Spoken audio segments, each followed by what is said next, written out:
आज हम लोग स्टार्ट करने जा रहे हैं मैग्नेटिक फील्ड। हमने सेकेंड चैप्टर में मैग्नेटिक इफेक्ट ऑफ करंट में स्टार्ट करा था और उसमें मैग्नेट के बारे में एक वीडियो आई थी और मैग्नेटिक फील्ड के।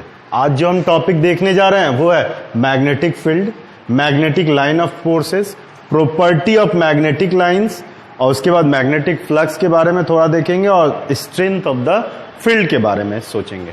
तो सबसे पहला टॉपिक है magnetic field. Magnetic field,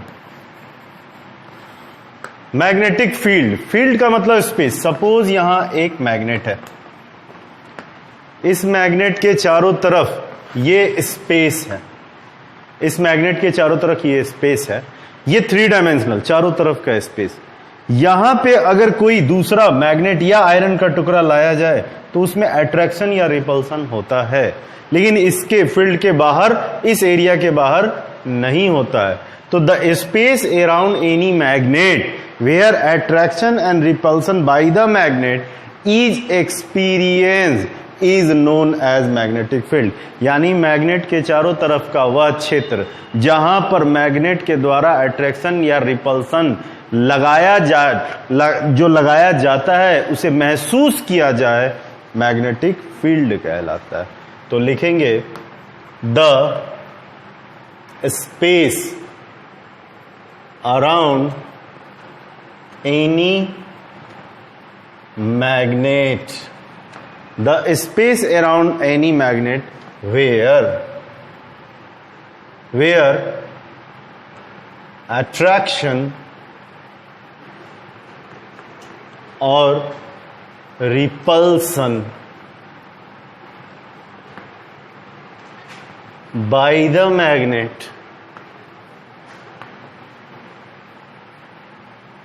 is experienced is called magnetic field. अब ये मैग्नेटिक फील्ड चारों तरफ बराबर नहीं होता है। मैग्नेटिक फील्ड इंड पर ज्यादा पावरफुल होता है और इसके सेंटर पर बिल्कुल भी पावरफुल नहीं होता है। तो वैसे तो इसके लिए मैथमेटिकल कॉन्सेप्ट अलग है, लेकिन थियोरेटिकली मैग्नेटिक फील्ड की स्ट्रेंथ को एक्सप्लेन करने के लिए, थियोरेटिकली मैग्नेटिक फील्ड की स्ट्रेंथ को एक्सप्लेन करने के लिए कॉन्सेप्ट आया है मैग्नेटिक लाइन ऑफ फोर्सेस का कॉन्सेप्ट है। तो मैग्नेटिक लाइन ऑफ फोर्सेस ये क्या है, इन्हें समझना चाहिए। सपोज कोई मैग्नेट है तो ये एक इमेजिनरी लाइन है जिसके बारे में ये इमेजिन किया गया है कि नॉर्थ से कुछ लाइन, मैग्नेटिक फोर्स को दिखाने वाली लाइन, मैग्नेटिक लाइंस निकलती हैं और ये साउथ में एंटर कर जाती हैं, साउथ पोल में। नॉर्थ पोल से निकलती है, साउथ पोल में एंटर। ये यहां से सेमी सर्कुलर फैशन में मूव करती है। ये देखिए सेमी सर्कुलर फैशन में मूव करती है, सेमी सर्कुलर फैशन में चलती है, तरीके से चलती हैं और कभी भी एक दूसरे को कट नहीं करती हैं। इन लाइन पर कहीं भी अगर हम टेंजेंट लें तो ये टेंजेंट जो है इसका डायरेक्शन शो करता है। तो मैग्नेटिक लाइंस क्या है? These are imaginary lines taken to explain the magnetic field. ये एक इमेजिनरी लाइंस होती हैं जो मैग्नेटिक फोर्स को और उसके डायरेक्शन को एक्सप्लेन करती है।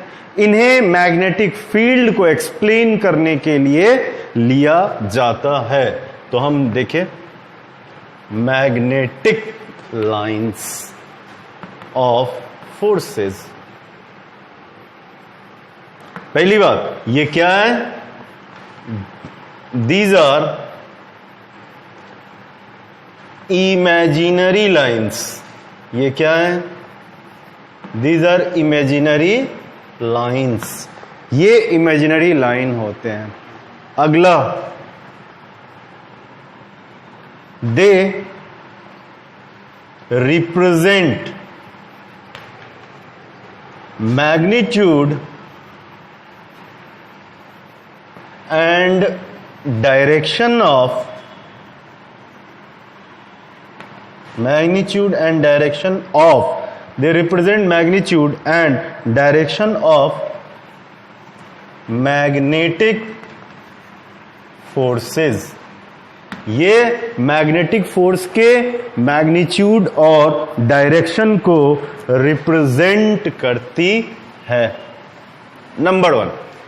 अब ये क्लियर हो गया मैग्नेटिक लाइन ऑफ फोर्स के बारे में कि these are imaginary lines, they represent the magnetic and magnitude direction force का. इनको लिया जाता है किस लिए? These are taken to explain magnetic field. इसे मैग्नेटिक फील्ड को एक्सप्लेन करने के लिए यूज किया जाता है. अब ये होती कैसी है? तो देखिए, अगर हम ये नॉर्थ माने और ये साउथ, तो पहला नॉर्थ से निकलती है और साउथ की तरफ जाती है. अगला, दीज लाइन्स आर ओरिजिनेटेड, निकलती हैं. कहां से निकलती है? Originated from north pole. North pole, ये नॉर्थ पोल से निकल रही है. अगला, ये सभी की सभी जाकर के साउथ पोल में टर्मिनेट कर जाती हैं. दे टर्मिनेट्स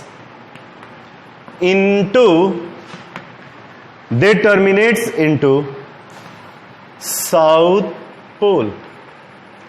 अब हम देख पा रहे हैं यहां, ये नॉर्थ पोल से निकल रही हैं, साउथ पोल में टर्मिनेट कर जा रही है. अगला, ये जो होती है हमेशा semi circular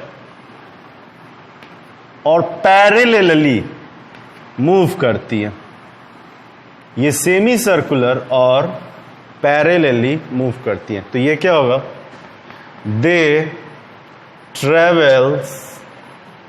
travel parallelly in semi circular path. They travel parallelly, ये पैरेलली चलती हैं.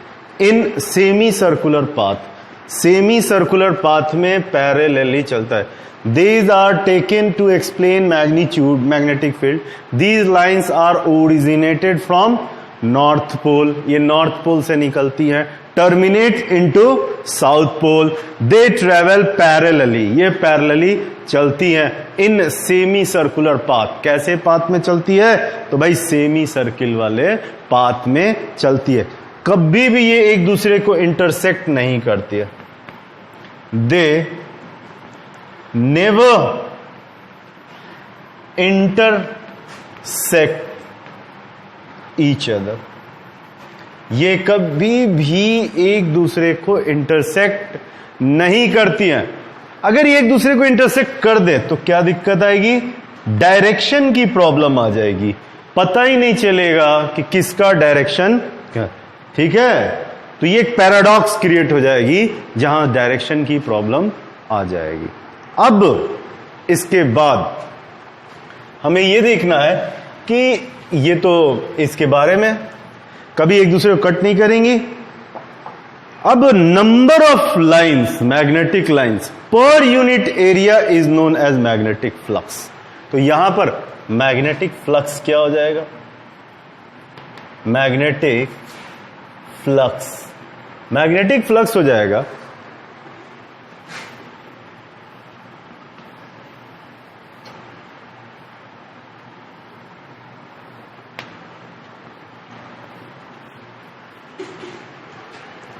number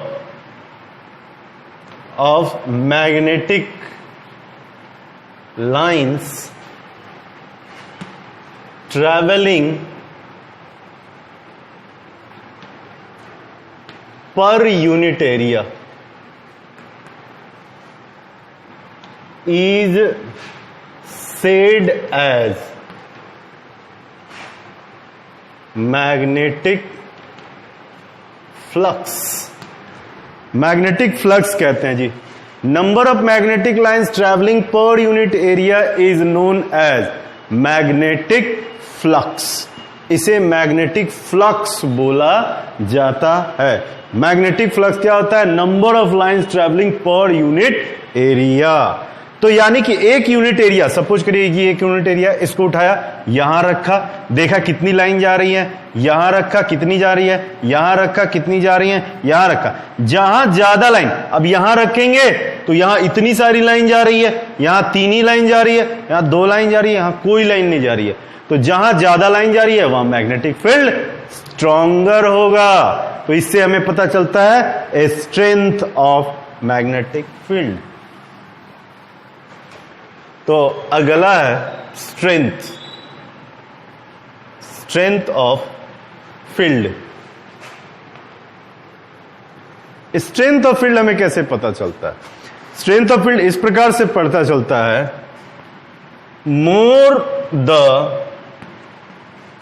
number of line crossing the unit area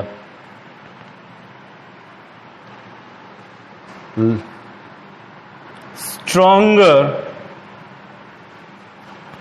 will be the field, will be the magnetic field. ठीक है. lesser the line, lesser the line, weaker the field. तो clear हो गया. lesser the line, weaker the field, more the line, stronger the field. तो ये हुई हमें आज का टॉपिक जो हमने देखा. आज का टॉपिक हमने देखा मैग्नेटिक फील्ड के बारे में, मैग्नेटिक लाइन ऑफ फोर्सेस के बारे में, property of the magnetic field के लाइंस के बारे में, मैग्नेटिक फ्लक्स के बारे में. किसे कहते हैं? Number of lines per unit area को. और इसी से हमें पता चला फील्ड की स्ट्रेंथ के बारे में. जहां ज्यादा नंबर ऑफ लाइन क्रॉस कर रही है वहां ज्यादा स्ट्रांग है. यही कारण है, कई बार एक हम समझते हैं कि ये एक्सप्लेन करता है कि आखिर मैग्नेट की पोल पे ही ज्यादा फील्ड स्ट्रांग क्यों होता है. इसलिए कि यहां नंबर ऑफ लाइंस ज्यादा होती हैं पर यूनिट एरिया में. तो आज हम लोगों ने देखा. नेक्स्ट डे हम लोग ऑर्स्टेड एक्सपेरिमेंट को समझेंगे.